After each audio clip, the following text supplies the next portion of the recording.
I used to spend the night in hotel parking lots. What was I gonna do? I ain't had nowhere to stay, so I lived in the car. I had $35. And I said, come on, God, man, I've been trying to make this dream come true. You done left me out here like this.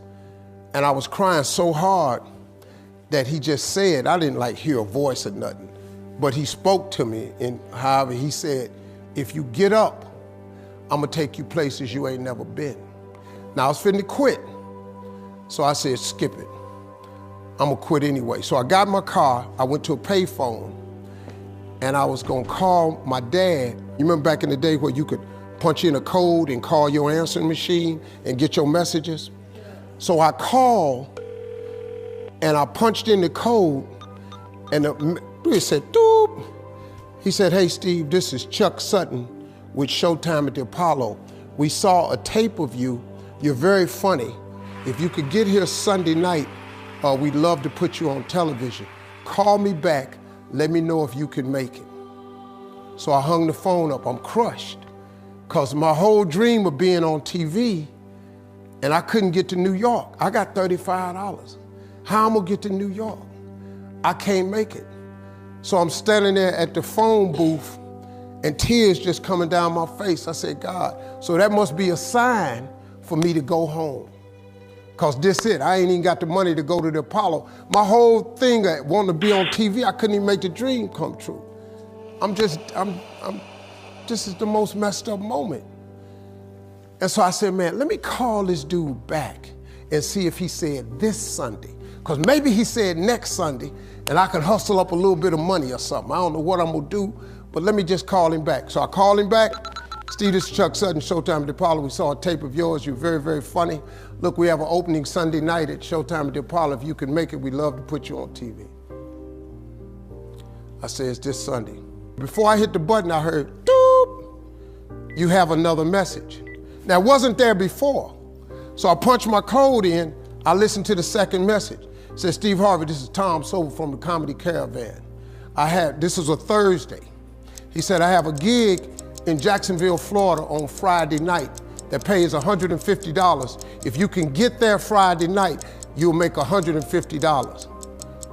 So I called him back and I said, hey Tom, did you get a gig away? He said, no, it's still available. He said, can you get there? I said, I'm in Pensacola, Florida. I'm 3.5 hours away. So I drive to Jacksonville, Florida, and that night I made the 150. The club owner said, man, you funnier than the guy we hired. If you stay tomorrow night, I'm gonna give you another $150. So now I got $300 now. So I get on the phone, I call Chuck Sutton. I say, hey man, is the gig still available at Showtime at the Apollo?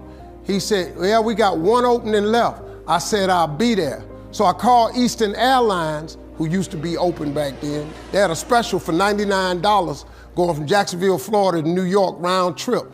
So I parked my car at the airport. I got it.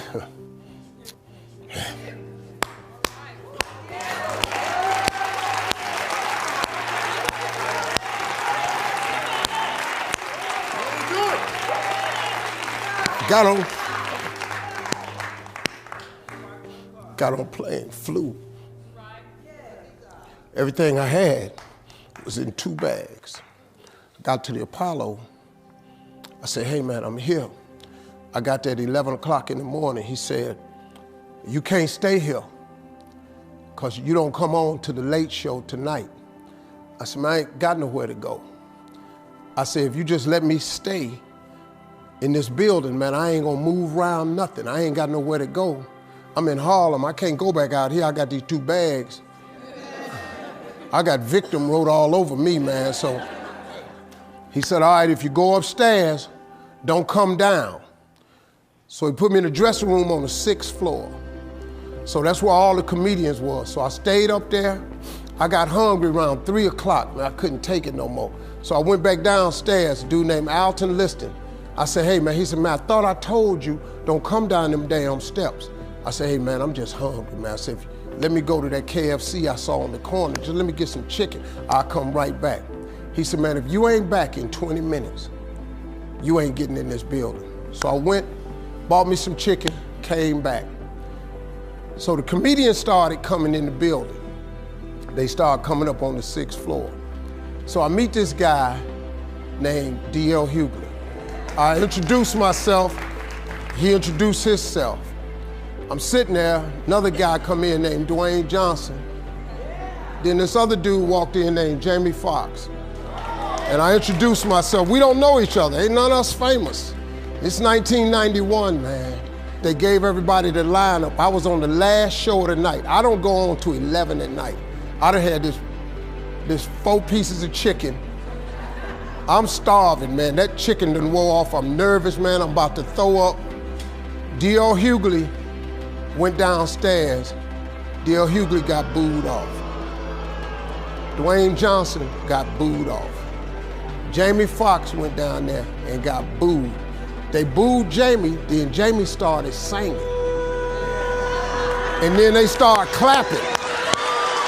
And Jamie had their ass, then he went back to them jokes, and they got his ass. So I'm walking down the steps and I see Jamie sitting on the steps. I said, hey man, hang in there. He said, man, that ain't never happened to me before, man. This is crazy. This Jamie Foxx, man, one of the most talented people in all of comedy. And now, you don't even know how nervous I am, man. I can't even, my breathing is shot because these dudes been booed. So I walk out, I had wrote this joke. Mike Tyson had got in a fight in Harlem with this heavyweight named Mitch Green. Mike Tyson had hit the dude in the eye in the store. Now he was on the news, his eye was swollen. So the joke I wrote was, they was interviewing Mitch Green and he was telling everybody what happened, but his eye took over the interview. And I wrote this joke that his eye started talking and was just, I tell you what happened. The heavyweight champ's fist is coming towards my face. I just said, Lord, Lord, Lord. And I wrote this whole joke about this dude's eyeball talking. And when the punch came, and all this here, the Apollo, man, they went crazy. They lost their mind. I got a standing ovation, man. I walked off stage, man, just started crying. I couldn't believe it. They paid me. I made $750 for being on TV for one night. I'd never made $750 telling jokes in one night. And so that was my first television appearance. A couple weeks later, Sinbad was the host of the show. He got this job on Different World. And so he quit. And so Mark Curry became the host. And then Mark Curry got hanging with Mr. Cooper, and he quit. And they came to me and said, would you come back to New York and host amateur night for us to just try you out? Oh, ain't no problem. And so I went to New York, I hosted amateur night, and I was killing. But every time we went to commercial break, I was supposed to let the warm-up act take over like Ruben does. But I knew not to let the warm-up act do that because he would change the attitude of the crowd because the Apollo was a wild place. So I stayed out there. I did the warm-up and the hosting. And I created a bond with that audience. And that's how I got on TV. It was my very first TV show. I hosted Showtime at the Apollo. I ended up being the longest running host in the history of Showtime Apollo. I did that show for 8 years. Nobody ever did it for 8 years. And that was my turn back moment. See, in your life, everybody has a turn back moment. You have a moment where you could go forward or you can give up. But the thing you have to keep in mind before you give up is that if you give up, the guarantee is it will never happen. That's the guarantee of quitting, that it will never happen no way under the sun. The only way the possibility remains that it can happen is if you never give up no matter what. Because God is always coming. He's never too late. At your worst moment, look man, when they told me I had to be in New York, I saw no way I could get there.